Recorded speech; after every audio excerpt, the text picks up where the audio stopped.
Hello, love. Good evening. It is Kadisha Davenport, your love CEO and founder, here tonight for our live book chat. How is everybody doing tonight?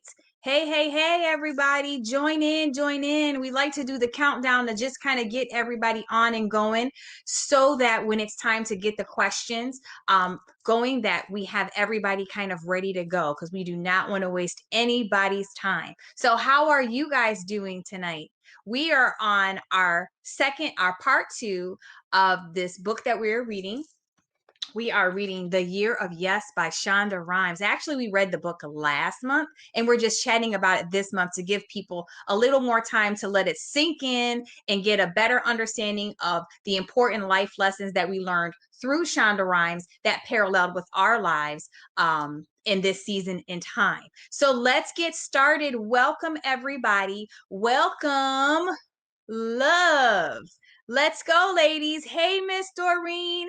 Chime in and let me know who's on. Let me know who's on. Just say hi, hello, comment.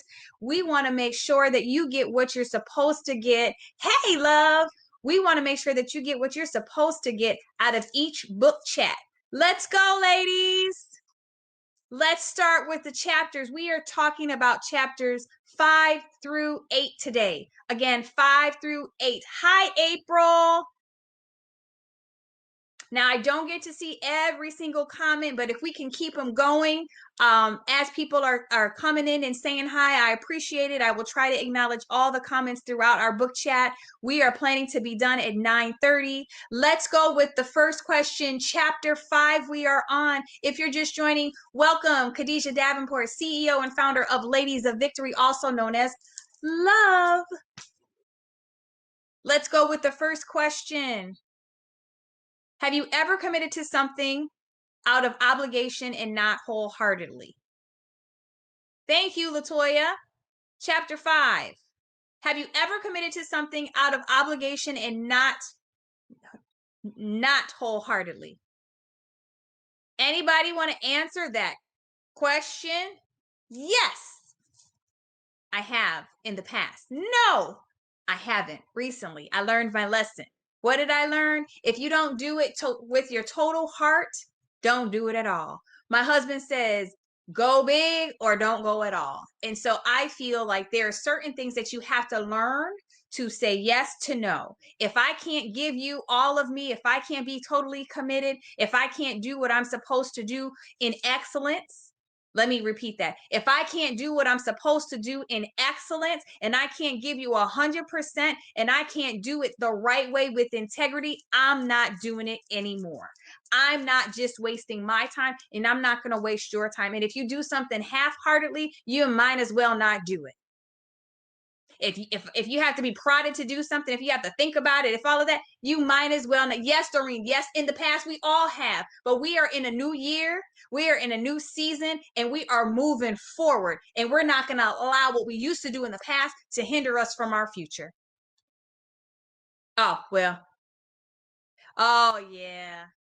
But there's a reason why you have to be doing what you're doing right now, April. It's all part of the process. And you did ask God, right, for something. And now it may not be what you like, but he's having you to do it for a reason.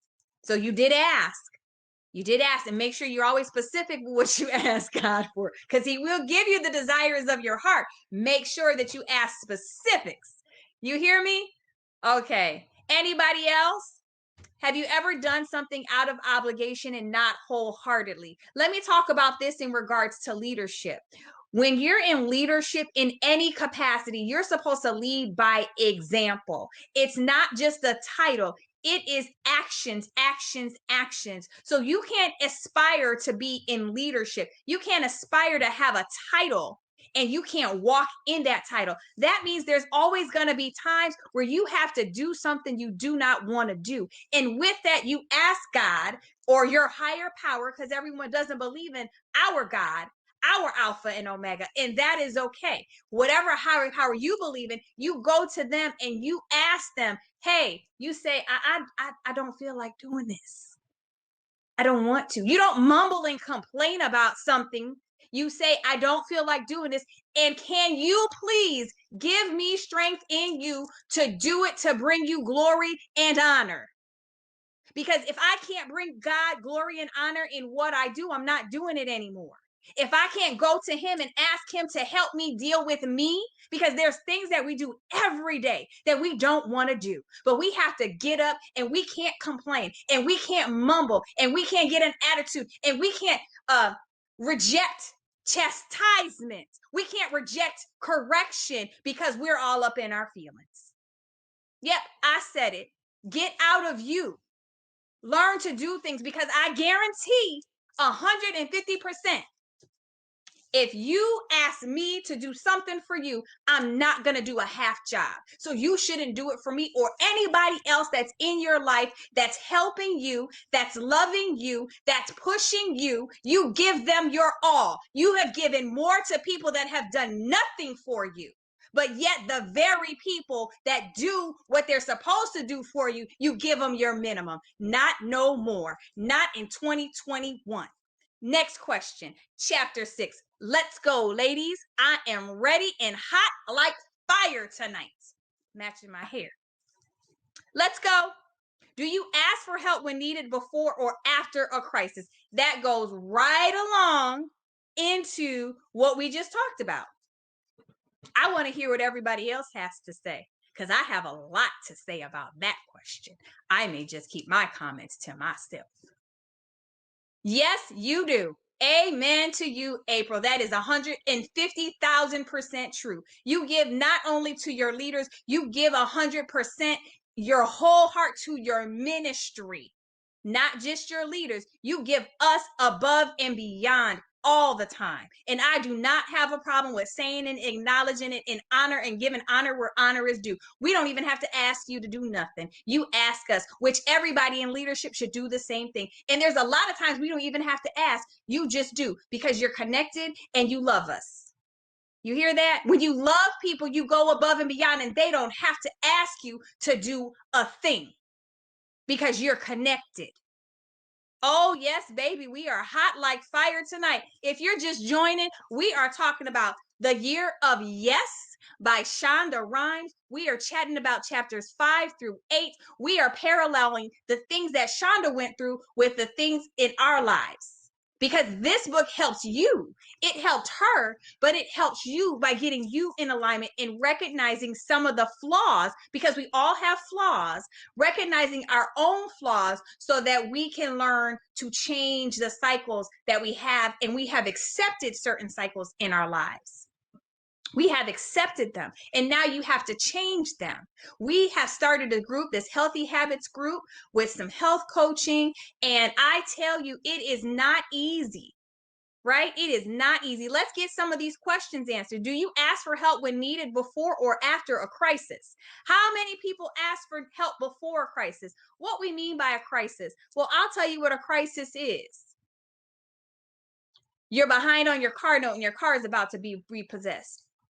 And you knew about it last month because your car, before your car can get repossessed, you're told. So you got 30 days, 45 days, and maybe at that point, but you knew about it. But instead of asking and humbling yourself, you allow it to get taken away. You allow it to get repoed, or it's the last day or the last 3 days or the last hour, the 11th hour you call it. And then you say, oh my God, I need help.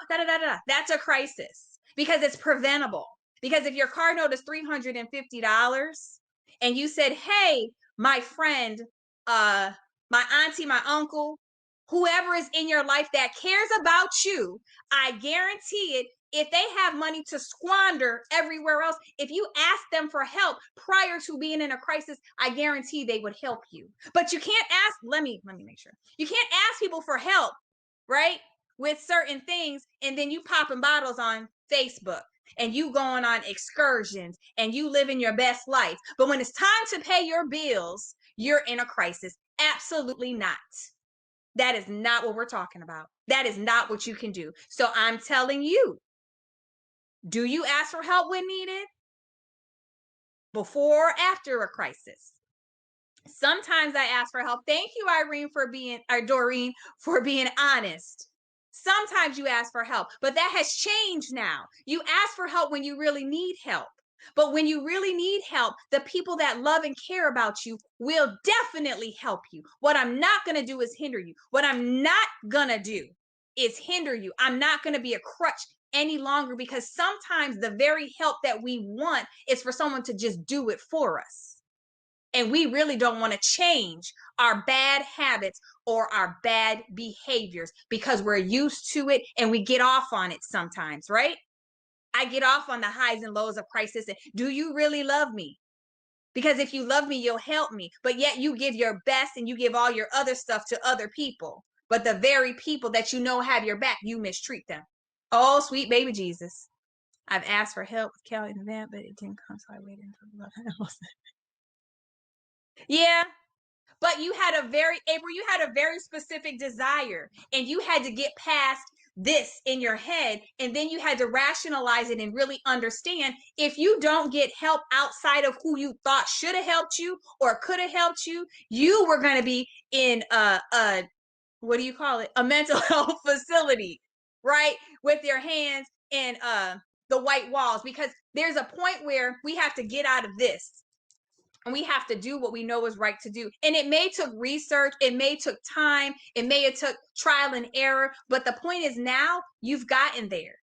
You've made the decision, you've made a healthy choice to do better, because at the end of the day, if you are not stable and mentally healthy, there's nothing you can do that's going to help your child, that's going to help you at your job, or that's going to help you move forward if you are not stable. I don't ask for help, but the people I'm connected to always send it with me without asking. There's a connection. You go to God. Ask God to help you. I go to God. And sometimes God will send you an answer, and guess what? You don't do it. You don't listen. So yeah, it's good. It's good to ask for help. It's okay to ask for help. Depending on what type of help it is, it's okay to ask for help. It doesn't make you less of a woman. It doesn't make you less of a man. It doesn't make you less of a mother. It doesn't make you less of a sister because you open your mouth and ask for help. That's in your own psyche and your own whatever. That's not wisdom. No, you can't ask for help for every little bitty thing, right? But there are some times where you might need that help. I don't have a problem with asking for help. If I don't think I can do it, I will try, or I'll be like, you know what? That's not my cup of tea. I'm going to try. But if I know it's something that's not me, I will find someone that is able to do, and I will ask them. And right now in the season of my life, I don't have time to waste my brain energy on something I could, hey, you could do that? Okay, you do that. I exchange, we're good. There you go. Next question. Have you ever worked so much that your family time was neglected? We all have. You can put some stuff in there for people too. The religious folks, you've been at church so much, doing so much stuff that you neglected your family. That's work too for some people. You ever been so obligated to other stuff and your life is so out of order, but you keep going to church and you keep doing this and you keep doing that, but you keep neglecting the very thing that you brought into this world? Has that ever happened to anybody? Because people fake church stuff too. They fake job stuff too. Because at the end of the day, your job may pay bills, but God has given you the ability to have that job. And one of the things he always wants in your life is for you to have order and structure and to make sure that you take care of your family. Always. We have to take care of ours. You have to take care of yours.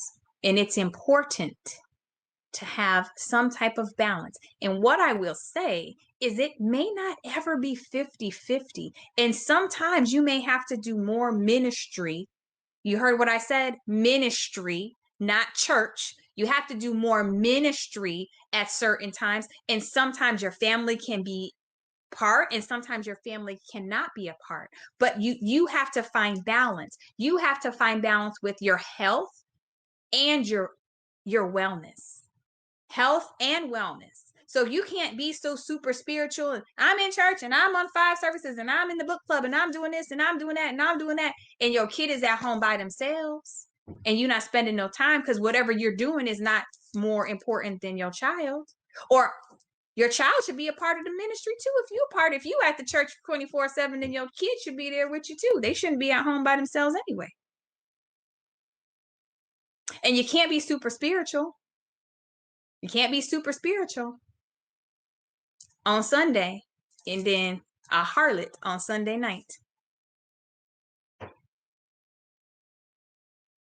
That's excellent, April. Excellent. And the thing about it is if you start something with your child and you continue it, it's wonderful. But as your child gets older, they will remember those things that you do. And so it's not bad. Oh, we didn't do this or we didn't do that. But I think it's good to have regular dates or regular family nights, regular date nights, regular things with your child. You establish that and they appreciate those things. They appreciate those things versus a pair of Jordans. They appreciate those things versus you going and spending $100 at Justice or any of the places that you may shop for your girl as she gets older. You know, they appreciate those things because that time, you don't get that time back. And we put work in. You put work before too much. Your job cannot dictate your life. You should have a job to where you work, it's good, right? You do the things that you need to do. You take vacations. You take your child on different little things.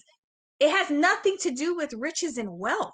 You can do free activities with your kids. I did a whole lot of free stuff with my kids. There's movies in the park in Warren, Michigan. They have a park there in Farmington Hills, Michigan. You can take your kid on any of these free excursions. You can take them ice skating. It costs $1.25. You can have hot chocolate or hot cocoa night or whatever. There's so many things you can do with your kids that don't cost you anything. The Dollar Tree is our friend. So I think it's absolutely wonderful to have donut dates, cupcake dates, ice cream dates, whatever it is. I think it's absolutely wonderful. Start now so that you're building. And so the other part is that your daughter's learning how she should be treated. If my mama can do this, nobody, or my daddy can do this, then nobody else can come in and ask and expect for her to accept anything less, right? So you're establishing that with her, and I think that's wonderful. Next question. What is one thing that you struggle with, and what have you done to change it? What is one thing that you struggle with, and what have you done to change it? I'd like to hear what the people that are on have to say about this question right here, because that is very important. One thing that you struggle with. Let's see. I struggle with weight loss. To change it, I've invested in coaching. Very good. That's a very good strategy. That's for Miss April. I struggle with weight loss. To change it, I invested in coaching. That is excellent. Did you hear it? Did you read it? I'll read it out loud. She said, I struggle with weight loss, and to change it, I invested in coaching. She invested. That word is so important, invested, because investing in that is really investing in yourself. And having a coach is just making sure that you have someone that makes you stay accountable. All millionaires and billionaires have coaches. They have personal, what do you call it? Personal trainers. They have accountants. They have everybody in every capacity of their life that they need to keep in a certain way. They have someone that is helping them and coaching them to maintain it. So excellent. Anybody else? The question is, what is one thing that you struggle with, and what have you done to change it? I struggle with accepting real love. Who wrote that question? Who said that?